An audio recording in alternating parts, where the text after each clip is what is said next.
반갑습니다, 여러분. 오늘 함께 또 나눌 본문은 이제 스가랴예요. 이제 스가랴 다음에 말라기인데 거의 구약이 다 왔지요. 함께 스가랴에 대한 부분으로 하나님의 말씀을 또 읽는 부분에 있어서 어떤 영역 초점으로 읽어야 되는지 함께 살펴보도록 하겠습니다. 이 스가랴 이제 1장에 보면 이 베레기야의 아들 선지자 스가랴라고 나와요. 그래서 제사장 가문 출신입니다.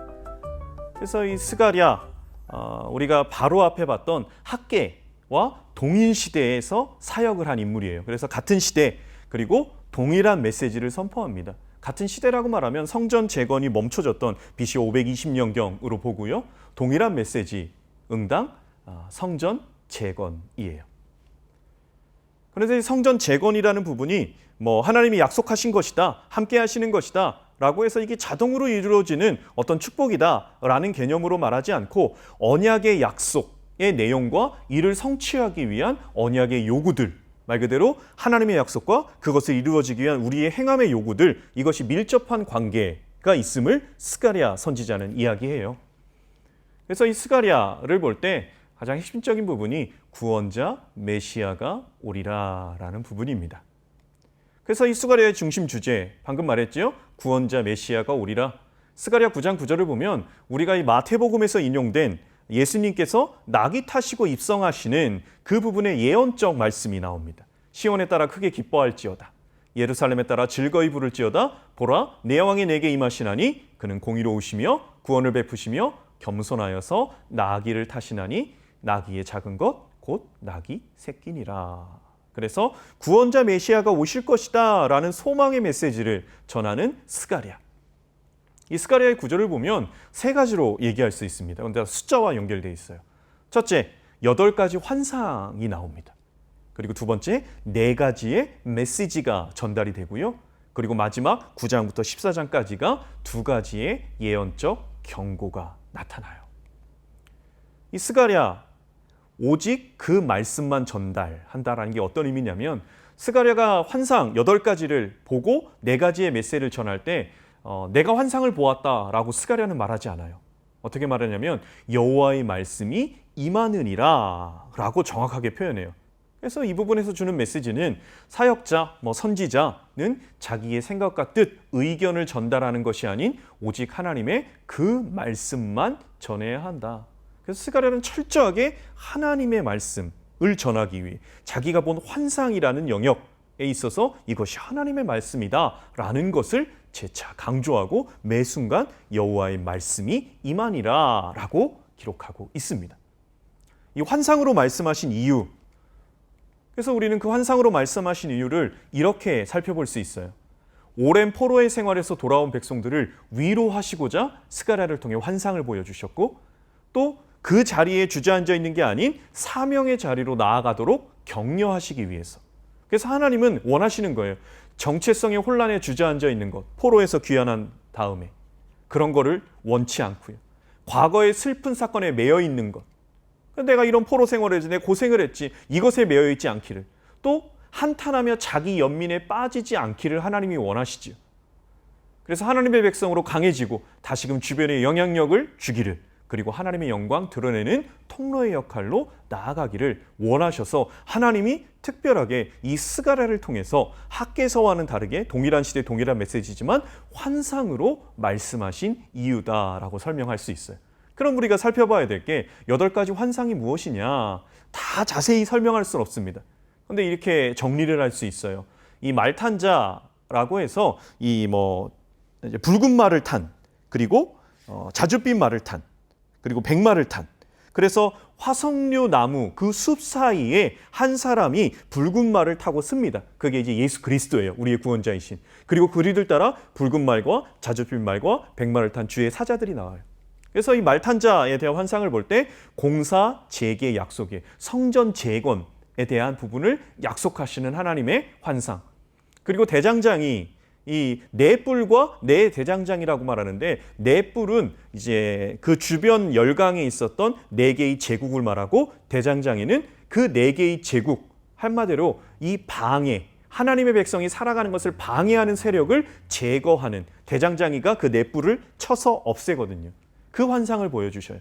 그리고 측량줄. 하나님의 사람이 측량줄을 서서 이스라엘 백성들의 성을 측량합니다. 말 그대로 이건 어떤 의미냐? 그 백성이 많아져서 측량할 수 없을 만큼, 성곽이 없을 만큼 하나님께서 그 백성을 풍성하게 해주실 것이다. 그래서 하나님이 성곽이 되어주실 것이다.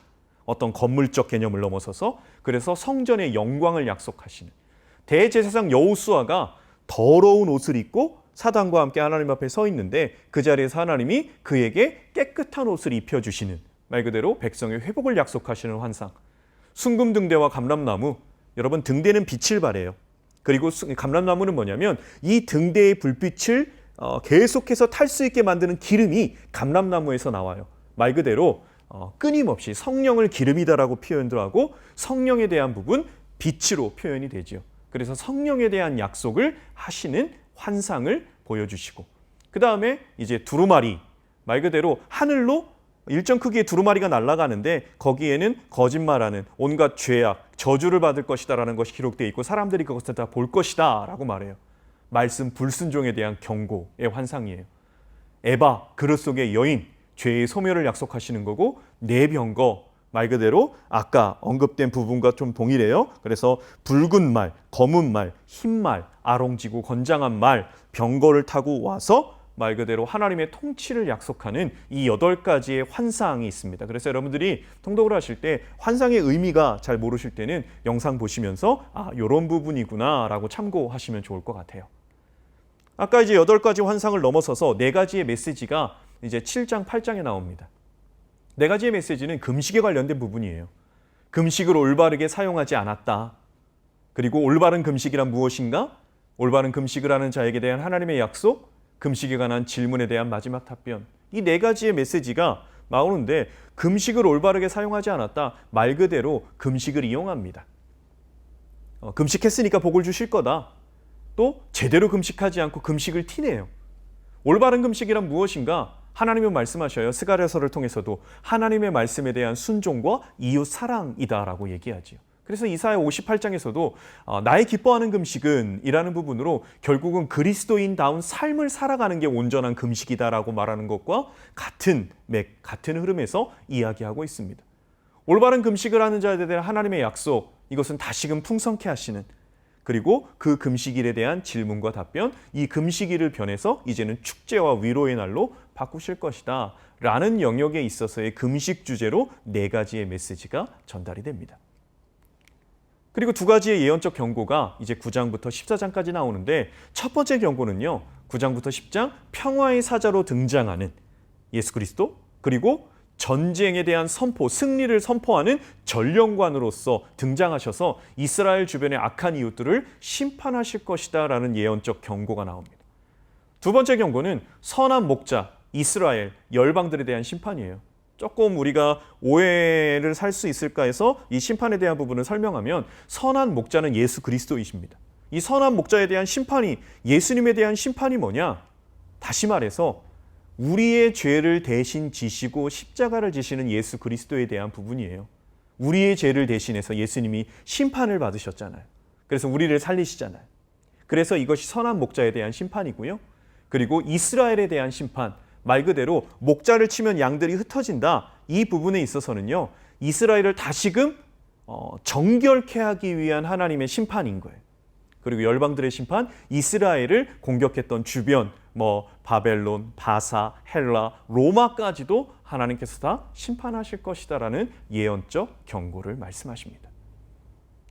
그래서 스가랴서에서는 그날, 여호와의 날, 이것이 많이 사용되는데, 그 부분에 있어서 이렇게 바라볼 수 있습니다. 그날이라는 것은 이스라엘의 원수들에게는 심판의 날이고 그의 백성들에게는 위로와 축복의 날이다.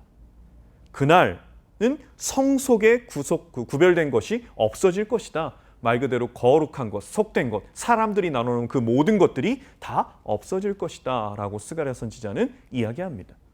그래서 이렇게 스가랴서를 읽으며 우리가 이제 주안점으로 살펴봐야 될 부분, 앞에서도 언급했듯이 이 하나님이 친히 불성곽 되어주시고 그 가운데 영광으로 나타나실 것이다. 어떤 건물적 부분을 넘어서서 너희들이 그렇게 재건을 하고 노력을 했을 때 내가 친히, 하나님이 친히 성곽이 되어주시겠다라는 부분, 그리고 성령으로 주어진 일을 충분하게 감당하게 해주실 것이다. 순금등대와 감람나무, 끊이지 않는 빛, 그리고 끊이지 않는 성령의 기름, 그것으로서 하나님의 일을 감당하게 할 것이다. 그리고 그날에 성속의 구별이 없어질 것이다. 거룩함과 속된 것, 인간이 나누는 모든 것들을 하나님이 구원 앞에서 다 평등하게 하실 것이다 라는 것이 스가랴서를 볼 때 8가지 환상, 그리고 4가지의 메시지, 2가지의 예언적 경고 안에 담긴 흐름이기에, 이 흐름 속에서 마지막까지 또 이제 말라기 이후로 구약이 다 마무리되는데, 끝까지 우리 성경 통독 힘내서 읽었으면 좋겠습니다.